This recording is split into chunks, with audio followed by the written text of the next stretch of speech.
My son sent me a message that tore my soul apart. You are not invited to the launch. My partner thinks it is best. After having invested $2 million in his company. After having given him everything in life. Everything. My name is Odessa.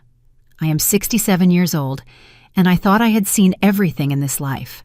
But I never imagined that my own son, the person for whom I sacrificed absolutely everything, would write me such cold, cruel, heart-wrenching words.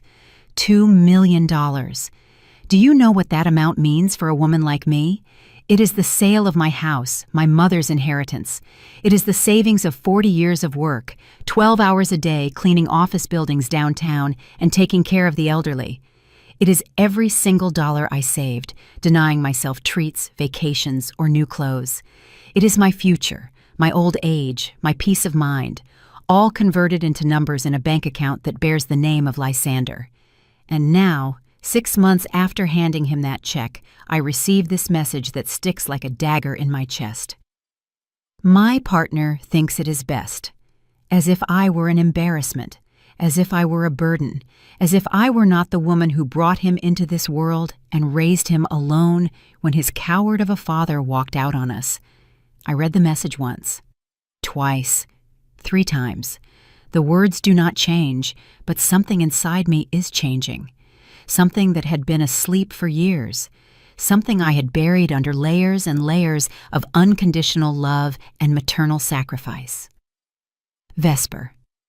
That woman who has never addressed a word to me directly, who always looks through me as if I were invisible when I come to visit him. That woman who, little by little, was poisoning my son's mind against me, whispering in his ear that his mother was too meddlesome, too present, too annoying. I remember the first time I saw her. Lysander had invited me to see the company offices. He was so excited to show me what he had achieved with our investment. What did he tell me then? I arrived wearing a red dress that I had bought especially for the occasion. Nervous, but proud. I wanted to make a good impression. Vesper greeted me with a forced smile, a handshake that was limp and damp, and then she ignored me completely. Throughout the entire visit, she spoke only to Lysander, as if I were part of the furniture. When I asked a question about the expansion plans, she answered me with condescension, as if I were a child who did not understand business. Silent investors generally do not participate in operational decisions, she told me with that little smirk that I now hate to remember. Silent investor. That was what she wanted me to be. She wanted me to give my money and keep my mouth shut, to disappear. And Lysander said nothing. He did not defend me. He did not correct his partner. He did not explain to her that I was not just any random investor, but his mother. He just stood there, uncomfortable, as if my questions were inappropriate. That night, I cried in my bed, feeling small and humiliated. But I told myself it was just a misunderstanding, that things would improve with time. How naive I was. From that day on, things only got worse. Lysander started canceling our Sunday dinners, the ones we had kept religiously for years. I am sorry, Mama, but I have an important meeting. He would tell me over the phone, and I could hear Vesper's voice in the background giving him instructions about something. After that, he stopped calling me every day like he used to. Then he stopped telling me about his work, about his plans.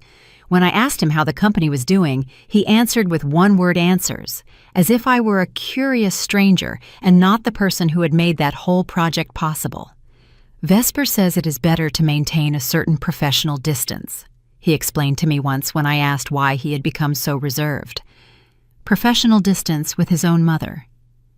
But I kept waiting. I kept believing that when the company was successful, when it was stable, Lysander would remember who had been there from the beginning, who had believed in him when nobody else did. Now reading this devastating message, all those memories hit me like an avalanche. I sit on the sofa in my small apartment, the same sofa where Lysander used to fall asleep watching movies when he was a boy, and I let the tears fall freely for the first time in months. I close my eyes and go back to the past. I go back to those years when it was just him and me against the world, when his father Enoch abandoned us without explanation, without a goodbye, without even a note. Lysander was 5 years old, and for weeks he asked me where Daddy was, why he was not coming home. I did not know what to answer him because even I did not understand how someone could leave like that, leaving a family behind. I remember the nights when I worked cleaning corporate offices until 3 in the morning after having spent the whole day taking care of Miss Hattie, an elderly woman with dementia who required constant attention. I would arrive home exhausted, my hands cracked from the cleaning chemicals, and find Lysander sleeping in my bed because he was afraid to be alone in his room. "Mama, why do you work so hard?" he would ask me with those big, curious eyes. "So that you can have everything you need, my baby," I would answer, kissing his forehead while I carried him back to his bed. Everything he needed and more, much more. When Lysander told me he wanted to study at a private university, I knew I did not have the money, but I got a second job on the weekends cleaning houses in the wealthy suburbs out in Buckhead. My hands bled from scrubbing floors so much. My knees swelled from being on them for so many hours. But it was worth it to see Lysander's smile when I told him yes, that he could study wherever he wanted. "Seriously, Mama, can I study computer science?" "You can study whatever your heart desires, son. I will handle the rest." And I handled it. For 5 years, I paid for that university that cost a fortune. I sold my mother's jewelry. I pawned everything of value I had. I worked until my body hurt in places I did not even know existed. But I did it with love, with pride, with the certainty that I was investing in my son's future. When Lysander graduated, it was the happiest day of my life. I watched him walk across that stage, receive his diploma, and I thought that everything had been worth it. He hugged me so tight that day. He whispered in my ear, "Thank you, Mama. All of this is thanks to you. I am never going to forget it." Never going to forget it. What irony. After that came the years of job hunting. Lysander had big dreams, but the job market was difficult for a young black man, no matter his degree. I kept supporting him, paying his rent, his food, his expenses. Why? Because I believed in him. Because I knew that one day he would triumph. "Do not worry, son. Take the time you need. I am here."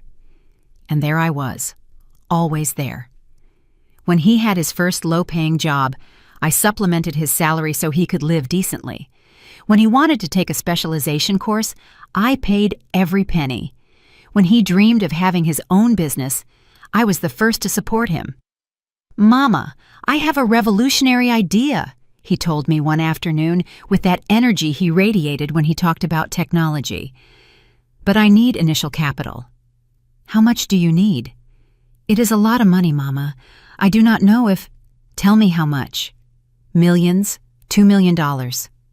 Silence filled the room. Millions of dollars. It was everything I had, and more. I would have to sell my house, the only security I had left, use my mother's inheritance that I had saved for my old age, liquidate my life savings. But when I saw his eyes, when I heard the passion in his voice explaining the project to me, when he told me he was going to change the world of technology, I did not hesitate for a second. "All right, son, count on me." His smile that day lit up the whole room. He hugged me like when he was a child. He lifted me off the floor and spun me around. "You are the best mother in the world, Mama. I promise you this is going to work. I promise I am going to pay back every penny with interest. I promise I am never going to forget what you are doing for me." Promises. All broken now like glass on the floor. I signed the papers, transferred the money, sold my house, and moved into this small apartment.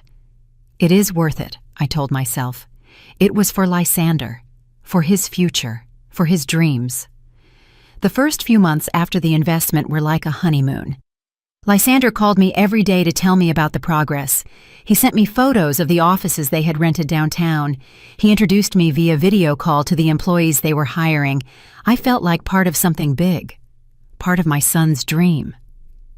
"Look, Mama, this is our boardroom," he would say, showing me a modern room with a long table and ergonomic chairs.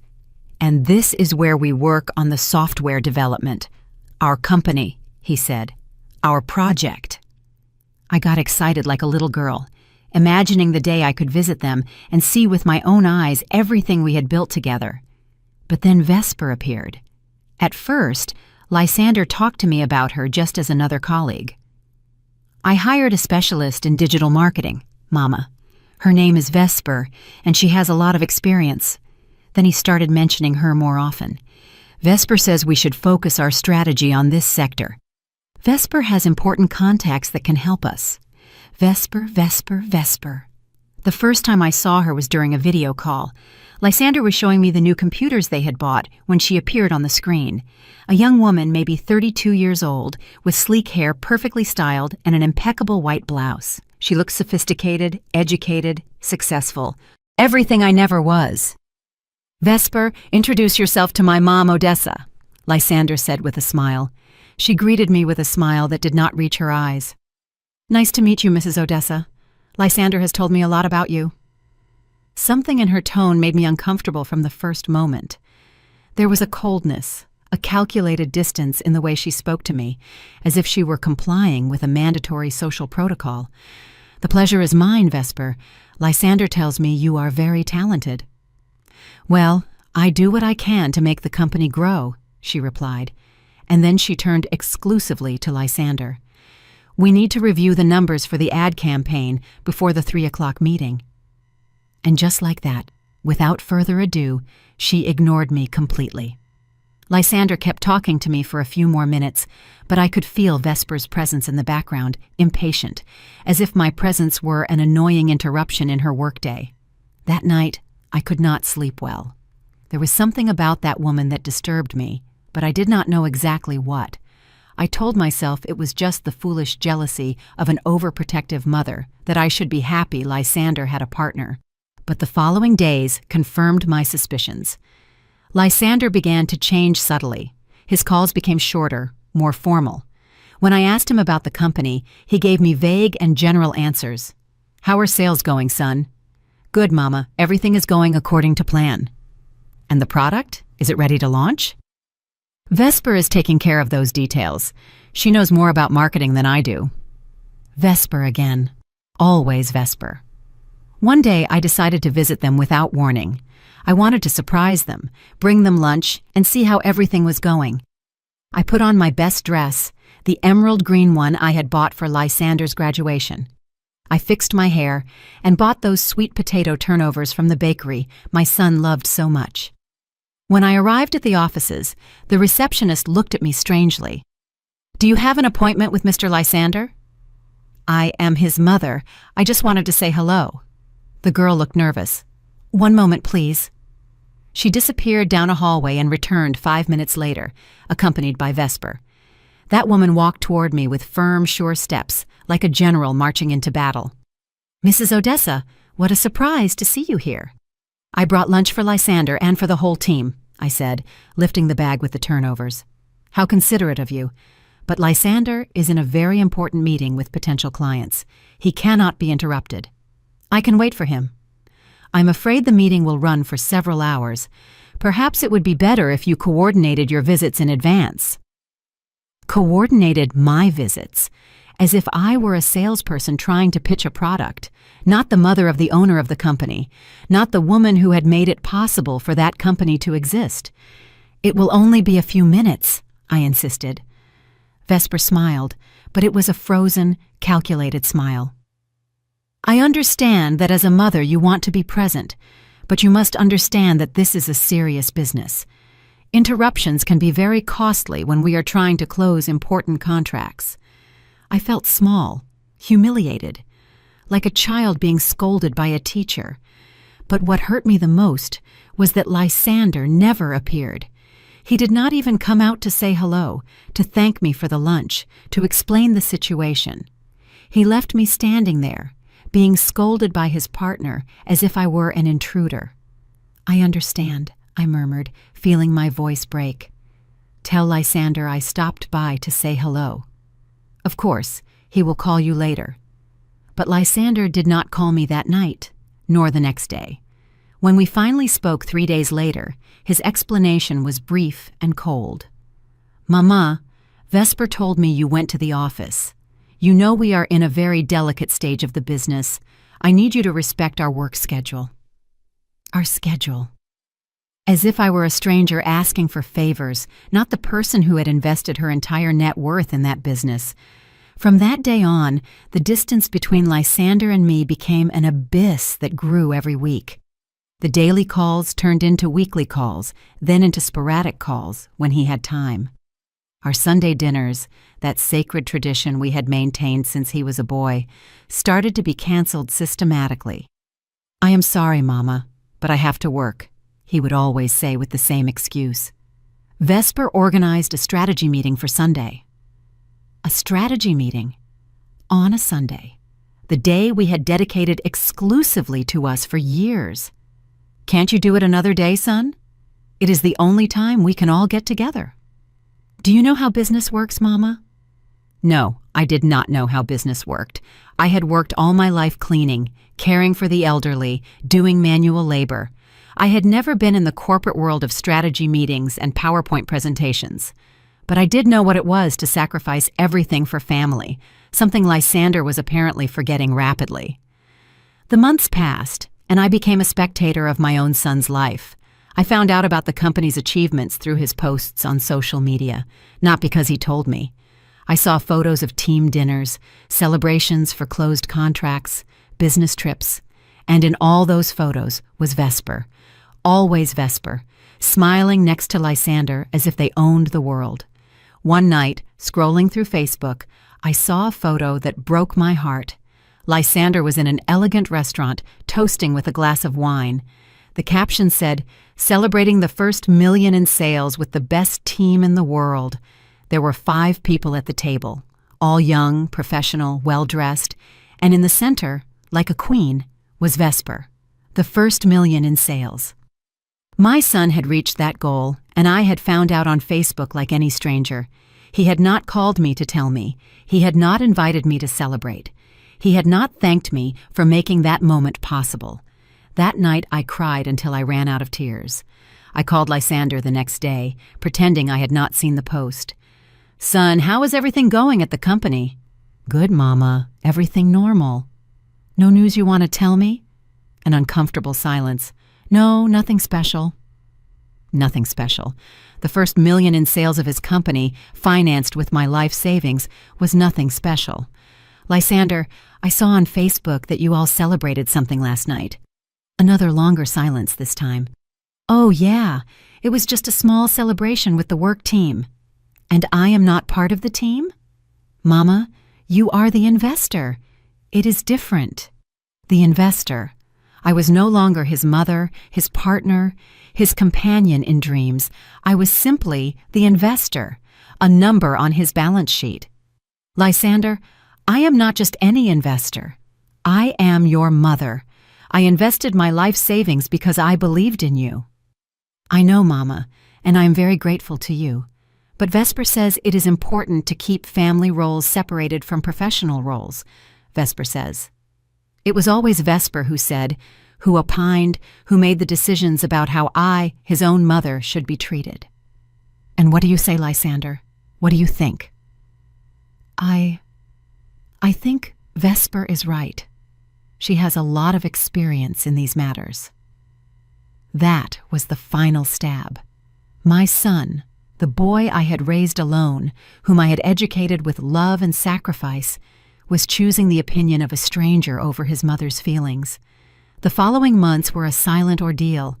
Lysander communicated with me only when it was strictly necessary, always with the formal tone of someone fulfilling an uncomfortable obligation. When I asked him about the company, he gave me vague and evasive answers. When I suggested visiting them, there was always an excuse. They were too busy. They had important clients. Vesper had scheduled special events. Vesper. That woman had become the filter between my son and me. It was she who decided when it was appropriate for me to know something, when it was convenient for me to participate in some activity, and Lysander let her do it like an obedient child, following the instructions of his new authority figure. One day, desperate to regain connection with my son, I decided to do something I had never done. I confronted him directly. "Lysander, we need to talk. I feel like you are pushing me out of your life." "Do not be dramatic, Mama. I am just very busy with work." "It is not just work, son. It is as if you have decided that I no longer have a place in your life." "That is not true." "Then explain to me why you tell me nothing anymore, why you cancel our dinners, why I find out about important news regarding your company on social media." Lysander sighed as if my question were a nuisance. "Mama, you have to understand that I am not a child anymore. I have responsibilities. I have a business to run. And I have the right to know how the business I financed with my life savings is going. Of course you have the right. I send you the financial reports every month." Financial reports? Cold numbers on a page, without context, without explanation, without the human connection I craved. "I do not want just numbers, Lysander. I want you to tell me how you feel, what challenges you face, what plans you have. I want to be part of your life, not just a name on your list of investors." "Mama, that is exactly the problem," Lysander told me with a tone of frustration he had never used with me before. "You confuse your role as an investor with your role as a mother. Vesper has helped me to understand that that mixture is toxic for the business." Toxic. My motherly love was toxic for his business. Toxic? Is that what Vesper calls the love I have for you? It is not about love.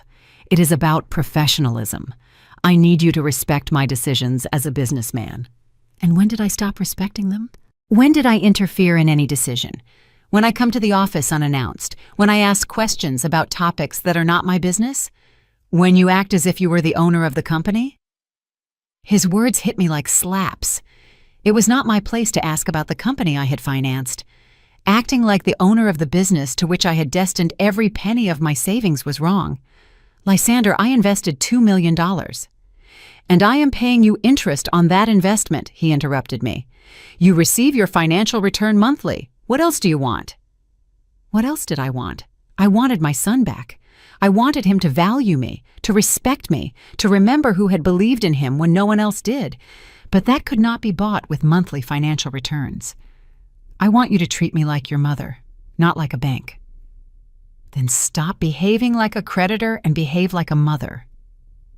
That conversation ended with Lysander hanging up on me, and I was left sitting in my small apartment, surrounded by photos of a boy who no longer existed. The boy who hugged me tight at his graduation, who promised me he would never forget what I had done for him, who swore we would always be together. The weeks that followed were of a deafening silence. Lysander did not call me. He did not reply to my texts. He did not answer my emails. It was as if he had decided that I no longer existed in his life. But the company kept growing. I saw the news online. Local tech startup reaches $3 million in sales. Young entrepreneur revolutionizes the market with innovative digital platform. The perfect duo, Lysander and Vesper, conquer the tech sector. The perfect duo. That was what the specialized press called them. As if they had built that company from scratch. As if they had risked their own savings. As if they had sacrificed their future to make that dream come true. In those interviews, Lysander talked about the challenges they had faced, about the sleepless nights developing the product, about the passion that moved them. But he never mentioned where the initial capital had come from. He never talked about the woman who had made all that possible. I had been erased from the official history of his success. One night, while surfing the internet looking for news of the company, I found something that destroyed me completely. It was a video interview where a journalist asked Lysander about his beginnings as an entrepreneur. "What was the most difficult moment in building your company?" the interviewer asked. "Without a doubt, getting the initial investment," Lysander answered with that charming smile I knew so well. "Vesper and I knocked on many doors. We presented our project to dozens of investors, but everyone told us we were too young, that the market was too competitive." "And how did you finally manage to get the capital?" Lysander exchanged a complicit look with Vesper, who was sitting next to him. "We were lucky to find an investor who believed in our vision, someone who understood the potential of our project.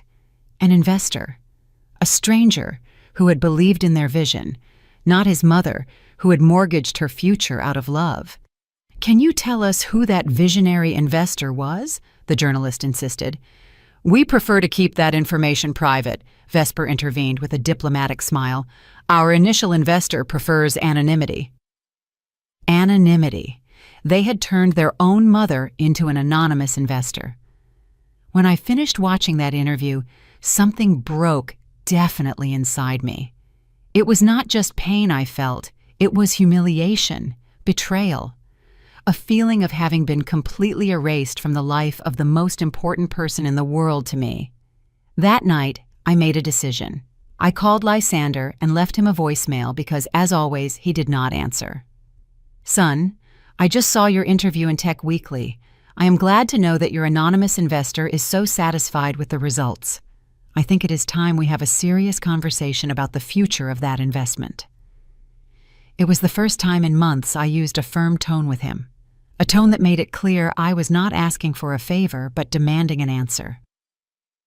Lysander called me the next day, but he did not sound like the affectionate son I remembered. He sounded like an annoyed executive who had to deal with a minor problem. "Mama, I heard your message. What do you want to talk about?" "I want to talk about my place in your life and in your company." "We already talked about that. You are an important investor. You receive your dividends." "I do not want to be an anonymous investor, Lysander. I want to be recognized as what I am, your mother and the person who made your company possible." A long silence. Then Vesper's voice in the background. "Tell her we are in an important meeting right now." And then Lysander told me something I never thought I would hear from his lips. "Mama, Vesper is right. We are in a very delicate stage of growth, and we cannot allow family issues to interfere with the business." Family issues. I had become a family issue that interfered with his business. After that call, I stayed in bed for 3 days. 3 days crying, wondering where I had failed as a mother, what I had done wrong to deserve this treatment. I looked at myself in the mirror and saw a 67-year-old woman who had dedicated her entire life to a son who now considered her a burden. But on the 4th day, something changed. I got up, showered, dressed with care, and decided I was not going to keep begging for love. I was not going to keep begging for a place in the life of someone who had clearly decided I was no longer important. I called my friend Eudora, the only person who had been with me through all these difficult years. Eudora worked at the bank where I had my accounts. She had processed the transfer of the $2 million. She had seen my sacrifice firsthand. "Eudora, I need to review all the documents from the investment I made in Lysander's company." "Of course, Odessa. Is everything okay?" "No, it is not okay, but it is going to be." That afternoon, Eudora came to my apartment with a folder full of papers, contracts, agreements, transfers, legal documents I had signed 6 months ago when I still believed I was investing in my son's future, not financing my own exclusion from his life. We reviewed every document carefully. The contract was clear. I had the right to withdraw my investment with 30 days prior notice. I also had the right to audit the company's finances and to participate in important decisions as a capital partner. "Odessa," Eudora told me after reading everything, "legally, you have a lot of power in that company. You are the majority shareholder." Majority shareholder. I had forgotten that detail. With my $2 million, I owned 60% of the company's shares. Lysander and Vesper held the remaining 40% between the two of them. "That means I can take important decisions?" "It means that without your approval, they cannot make any important decision. And it also means that if you decide to withdraw your investment, the company probably would not survive." That night, I did not sleep. But it was not from sadness. This time, it was from clarity. For the first time in months, I saw the situation with total sharpness. I was not a helpless victim begging for love. I was a businesswoman who had made an investment and had rights I had been ignoring while I allowed them to treat me like a nuisance.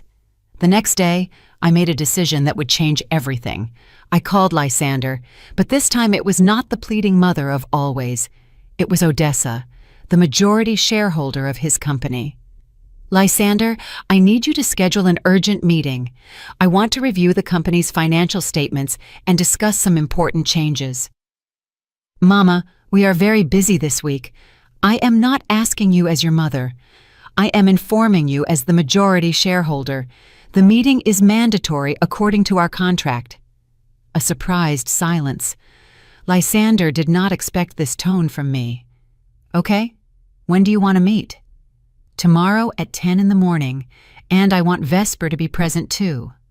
Vesper? Why? Because apparently she makes many important decisions in my company without consulting me. It is time for that to change. I hung up the phone, feeling a strength I had not experienced in years. It was not revenge I sought. It was respect. It was recognition. It was the place that belonged to me by my own right. That night, I prepared everything meticulously. I reviewed every document, every financial statement I had received, every transfer I had made. I dressed in my most formal suit, the black one I had used for important church functions, and applied my makeup with care. I was not going to arrive as the hurt mother begging for attention. I was going to arrive as the businesswoman I was. When I arrived at the offices the next day, the receptionist looked at me with the same strangeness as always. Good morning. I am Odessa, majority shareholder of this company. I have a meeting scheduled with Lysander and Vesper. The words majority shareholder changed her attitude completely. Suddenly, she straightened up, smiled nervously, and rushed to call Lysander. Mr. Lysander, Mrs. Odessa is here for the meeting. 5 minutes later, Lysander and Vesper appeared. My son looked uncomfortable, nervous, as if he did not know what to expect. Vesper, on the other hand, maintained her usual cold composure, but there was something in her eyes that indicated to me that she was not prepared for this version of me either. Mama, Lysander started. Odessa, I corrected him. In this meeting, I am Odessa, your business partner. We headed to the boardroom. That same room Lysander had shown me with such pride months ago. But now I was not a visitor. I was the owner of 60% of everything my eyes saw. I sat at the head of the table, the place that corresponded to me as the majority shareholder. Lysander and Vesper sat opposite me, and for the first time in months, it was I who had control of the situation.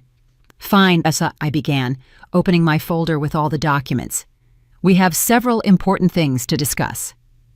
First, I said, placing the documents on the table, I want a detailed explanation of why I have not been consulted on important decisions you have made in the last 3 months. Lysander exchanged a nervous look with Vesper. Mama, Odessa, I do not understand what you are referring to. I pulled out a printed sheet. According to these records, you hired 5 new employees, opened a second office, and signed an advertising contract for $200,000, all without my approval. Vesper leaned forward with that condescending smile I hated so much. Odessa, those are normal operational decisions. We do not need to approve every minor expense with the investors. $200,000 is a minor expense? I looked her directly in the eyes. And I am not the investors. I am the investor, the majority shareholder with 60% of the shares. Vesper's smile faltered for the first time. Lysander looked increasingly uncomfortable. Furthermore, I continued, I have been reviewing the interviews you have given to the media. In none do you mention the origin of the initial capital. You have turned me into an anonymous investor. We thought you would prefer to maintain your privacy, Lysander murmured. My privacy or your comfort? My voice hardened. Because it is very convenient to build a narrative where you two are the only heroes of this story. Vesper tried to regain control. Odessa, I understand that as Lysander's mother you feel— Stop right there, I interrupted her. In this room, I am not Lysander's mother. I am his business partner, and as such, I demand the respect that corresponds to me. A tense silence filled the room. Lysander played nervously with a pen, avoiding my gaze. Vesper maintained her composure, but I could see she was calculating her next move. Very well, Vesper finally said. What do you propose? I propose several things. First, I want to be included in all important decisions from now on. Second, I want the public narrative about the origin of the company corrected. Third, I want a detailed weekly report of all operations. That is micromanagement, Vesper protested. It is my right as majority shareholder. If you do not like it, you can buy my shares at the current market price. Lysander lifted his head for the first time. What would that price be? I smiled. I had done my homework. According to the current valuation of the company, based on your $3 million in sales and the projections you yourselves have published, my 60% is worth approximately $8 million. The color drained from Lysander's face. Vesper went rigid. $8 million, I repeated. You can pay me that amount and keep the whole company, or you can accept my conditions and move forward with a partner who demands respect. We do not have $8 million available, Lysander admitted in a low voice. I imagined. Then I suppose we will have to learn to work together in a more collaborative manner. Vesper finally lost her composure. This is ridiculous. You are blackmailing your own son. I stood up slowly, maintaining the calm I had practiced all the night before. No, Vesper. This is a 67-year-old woman who finally decided to stop allowing herself to be treated like an idiot. Mama, please, Lysander intervened. You do not have to be so harsh. Harsh? I looked at him with a mixture of sadness and determination. Lysander, for 6 months you have treated me as if I were a nuisance. You have allowed your partner to disrespect me. You have excluded me from important celebrations. You have denied my existence in public interviews. And when I finally demand the respect I deserve, I am the harsh one? Lysander lowered his gaze, unable to hold my eyes. You have 2 options, I continued. Accept my conditions, and we start working as real partners, or I find a lawyer and exercise all my legal rights to protect my investment. Vesper stood up abruptly. We need time to discuss this. Of course. You have until tomorrow at 5 p.m. to give me an answer. While I gathered my documents, Lysander finally spoke. Mama, Odessa, would you really do that? Would you really put the company at risk? I looked him in the eyes. This 30-year-old man who was once my baby, and I felt a mixture of love and disappointment that split my soul. Lysander, I am not putting anything at risk. You are the ones who decided to treat me as if I were invisible. I'm only reminding you that I exist, that I have rights, and that I deserve respect. I walked toward the door, but before leaving, I turned around one last time. And just so it is clear, this is not revenge. This is dignity. I walked out of those offices feeling something I had not experienced in months. Power. Not the power to hurt, but the power to defend myself. The power to demand what corresponded to me by right. That night, Lysander called me 3 times. I did not answer any calls. If he wanted to talk to me, he would have to do it on business terms, with respect, with recognition of who I really was in his life and in his company. The next day I waited. 5 p.m. arrived and passed without news. At 5:30, my phone rang. It was Lysander, but his voice sounded different, defeated. Odessa, we need to talk. I am listening. Can we meet? We can. Vesper and I have been discussing your proposals and, a long sigh, we accept your conditions, all of them. I felt a strange mixture of satisfaction and sadness. Satisfaction because finally I had regained my place. Sadness because I had to go to these extremes for my own son to respect me. Very well. Tomorrow at 9 a.m, I want the first weekly meeting, and Lysander... Yes? I want Vesper to be present when you apologize to me. A silence. Apologize? For 6 months of disrespect, for making me invisible, for treating me as if I were a nuisance instead of the person who made your dreams possible. Odessa, Tomorrow at 9, Lysander. That night I slept better than I had slept in months, but my peace of mind lasted little.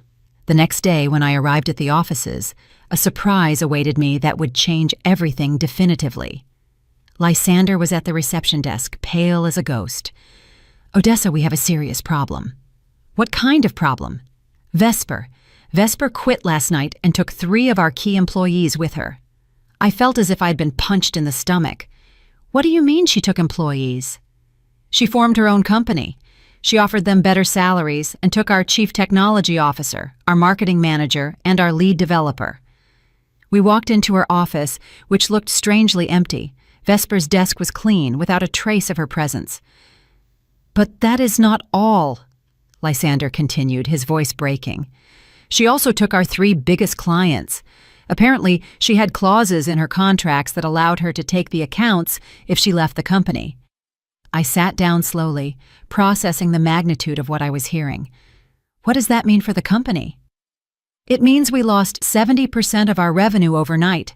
It means that without those key employees, we cannot fulfill the projects we have pending. It means that—" His voice broke completely. "It means the company is bankrupt, Mama." Mama.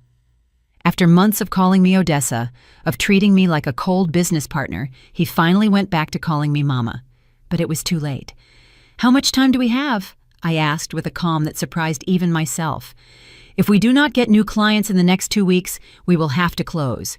We cannot pay payroll, rent, nothing." I remained silent for several minutes, looking out the window of that office that had been my son's dream. Lysander was crying silently with his head in his hands. "Mama, I am so sorry. I am sorry I treated you badly. I am sorry I allowed Vesper to disrespect you. I am sorry I was so blind." Finally, I looked at him. This 30-year-old man looked like a scared child, like the 5-year-old boy who cried when his father abandoned us. "Lysander, there is something you need to understand. Vesper did not do this last night. She had been planning this for months." "What do you mean?" "Everything.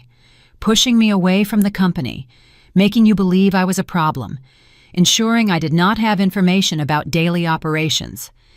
She was manipulating you to keep me away while she built her own network." Lysander raised his head, his eyes red from crying. "You knew?"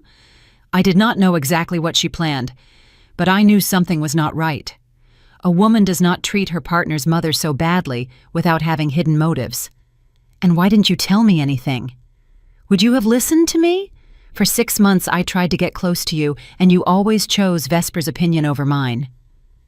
Lysander got up and started pacing the office like a caged animal. "What are we going to do?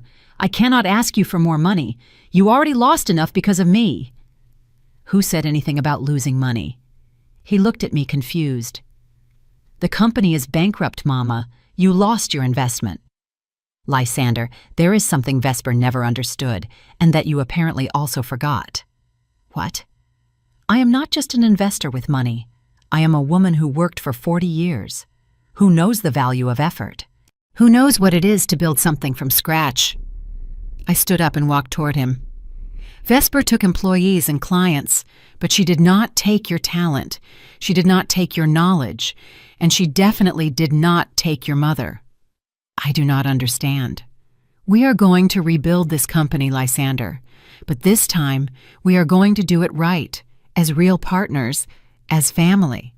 For the first time in months, I saw a glimmer of hope in my son's eyes. "Would you do that for me, after everything I did to you?" "I am not doing it for you, Lysander. I am doing it for us, because finally you learned to value what you have, and I learned to demand the respect I deserve."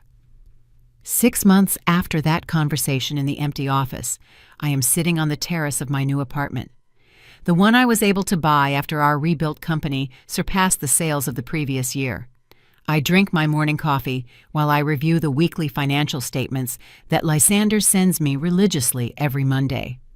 Our company. Because now, it really is ours.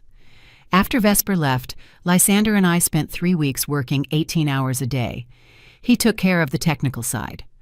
I used my 40 years of experience dealing with people to approach new clients. It turns out that a 67-year-old woman who has worked all her life knows a lot about customer service, about building genuine relationships, about earning people's trust. The first time I accompanied Lysander to a commercial presentation, he was nervous. "Mama, these are important executives. They speak a very corporate language." "Son," I told him, adjusting my mint green blazer, "I have spent 40 years convincing difficult people to trust me. From grumpy old men to demanding bosses, this is not so different." And I was right. While Lysander explained the technical aspects of our software, I connected with the clients as people. I asked them about their true needs, about their frustrations, about what they really wanted to achieve. I did not talk about product features. I talked about solutions to real problems. At the end of that first presentation, the client not only signed the contract, but recommended us to 3 more companies. "I have never seen such a human approach in a technology company," he told us. That night, Lysander hugged me like he had not done in years. "Mama, you are incredible. Vesper never would have gotten that account." Vesper knew a lot about technology, I replied, but she never understood that business is done between people, not between computers. The following months were of constant growth. We hired new employees, but this time I participated in every interview. We wanted people who shared our values: respect, honesty, teamwork, no toxic egos, no manipulations, no making anyone feel invisible. Lysander changed completely. Now he calls me every day, not out of obligation, but because he genuinely wants to share his day with me. Our Sunday dinners resumed, but now they are even better because we talk as partners, as family, as people who respect each other mutually. "Do you know what I regret the most?" he told me one night over dinner. "Having allowed Vesper to convince me that your love was a weakness. It was not your fault, son. She was very skilled at manipulating." "Yes, it was my fault, Mama. I chose to listen to her instead of listening to my heart. I chose to believe that success meant moving away from you instead of building with you." A month ago, we received a call that made us laugh until we cried. It was one of the former employees who had left with Vesper. "Could you consider taking me back? Vesper's company is not doing well, and I miss the family atmosphere you guys had." Lysander looked at me before answering. "What do you think, partner?" "I think second chances have to be earned," I replied. "If he wants to come back, let him start from the bottom and prove he understands our values." Now that employee is one of our most loyal, and he always says he had never worked in a place where he felt so valued as a person. Last week, a business magazine asked us for an interview about our success. This time, when the journalist asked about our beginnings, Lysander answered without hesitation. "Everything started with my mother, Odessa. She not only invested her money in my dream, she invested her trust, her experience, her love. Without her, none of this would exist." The report was published with the title, "The Mother-Son Duo Revolutionizing the Tech Sector with Family Values." This morning, while I drink my coffee and check the company numbers, I think about everything we have built together. Not just a successful company, but a relationship stronger than ever.